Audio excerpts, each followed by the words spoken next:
নমস্কার, আমি মিঠু। শুরু করছি নজরে রাজ্য। লেক ভিউ হাসপাতাল, সময় অসময় সব সময় আমাদের পরিষেবা modular OT, paediatric surgery, plastic surgery, general surgery, neuro surgery, urology, gastroenterology, gynaecology, orthopaedic, ENT, chest সমস্ত অভিজ্ঞ চিকিৎসকদের দ্বারা চিকিৎসা করা হয়। সর্বোন্নত আইসিইউ, এইচডিইউ, প্যাথোলজি, সমস্ত রকমের USG, CT scan, X-ray, FNAC, biopsy, tapping. শুধুমাত্র আমরাই পারি স্বল্প মূল্যে অত্যাধুনিক প্রযুক্তির চিকিৎসা। কলকাতা ও হায়দ্রাবাদের বিশেষজ্ঞ চিকিৎসকদের সুপরামর্শ, নিজস্ব ফার্মাসিতে 20% ছাড়ে ওষুধ, প্রতি রবিবার প্রসূতি মায়েদের বিনামূল্যে ইউএসজি পরিষেবা। ঠিকানা লেক ভিউ হাসপাতাল, লালদিঘি মোহনা বাসস্ট্যান্ডের পিছনে, বহরমপুর, মুর্শিদাবাদ। আগামী 23 এপ্রিল রাজ্যে প্রথম দফার নির্বাচন, হাতে বাকি আর মাত্র 10 দিন।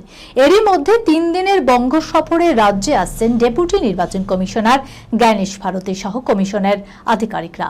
তার সঙ্গে আরও 2 সিনিয়র কমিশনার থাকবেন বলে সূত্রের খবর। ঘরে বসে নয়, সরাসরি মাঠে নেমে ভোটের প্রস্তুতি খতিয়ে দেখবেন তারা। উল্লেখ্য, রাজ্যে ভোটের প্রস্তুতি খতিয়ে দেখতে জেলায় জেলায় টহল দিচ্ছেন বাংলার নির্বাচনী কমিশনার মনোজ কুমার আগরওয়াল। প্রশাসনিক স্তরে বৈঠকও করেছেন। এই আবহে ভোটের খুঁটিনাটি প্রস্তুতি সরেজমিনে খতিয়ে দেখতে রাজ্যে পা রাখছেন ডেপুটি নির্বাচন কমিশনারও। জানা যাচ্ছে 3 দিনের বঙ্গ সফরে আসছেন তিনি।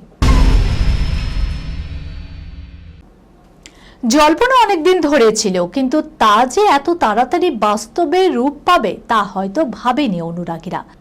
টলিউডের সুপারস্টার দেব এবার পরিচালকের আসনে। অভিনেতা এবং সফল প্রযোজক হিসাবে নিজেকে প্রমাণ করার পর এবার পরিচালনার চ্যালেঞ্জ নিলেন তিনি। আর নিজের ডেবিউ ফিল্মের জন্যই বেছে নিয়েছেন টলিউডের 2 শক্তিশালী অভিনেতা শুভশ্রী গঙ্গোপাধ্যায় এবং অনির্বাণ ভট্টাচার্যকে।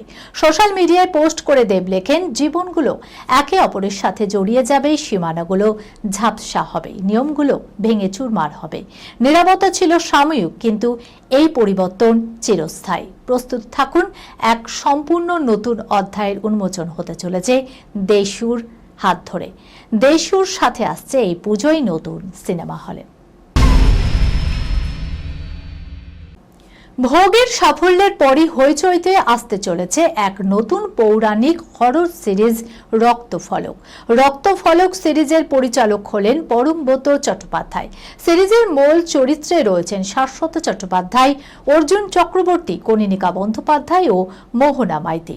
রক্তফলক এক ভৌতিক পৌরাণিক হরর, যেখানে ভয় শুধু দেখা যায় না, এক অবিরাম অশুভ চক্রও রয়েছে। গল্পটাই প্রাচীন অভিশাপকে আধুনিক সময়ের বাস্তবতার সঙ্গে যুক্ত করে। সিরিজটি মুক্তি পাবে 1 মে। এই খবরের সঙ্গে শেষ করলাম আজকে নজরে রাজ্য। আপনারা দেখছেন টিভি 24 বাংলা, সংবাদ বিনোদন সারাদিন সারাক্ষণ।